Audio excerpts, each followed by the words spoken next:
you're combing around the ear, obviously we can't move that ear. So you wanna comb carefully next to the ear.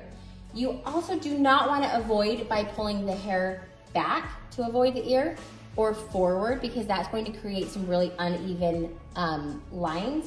You have to keep the hair where it naturally lays right over the ear. So you wanna pull it straight down.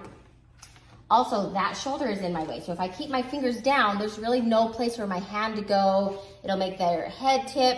So instead of doing all of that, you can just simply bend your hand so it's like that. So see how that hair still is exactly where it naturally lays, but that hand is out of the way? That's what you can do over the shoulder, and then that will help you to get a much more even cut. Right now, depending on the age of your girl, this front section might not be as long as the back section, and that's okay. It just means that their hair grows a little bit slower in the front. I comb it straight down and just take a tiny bit off that front.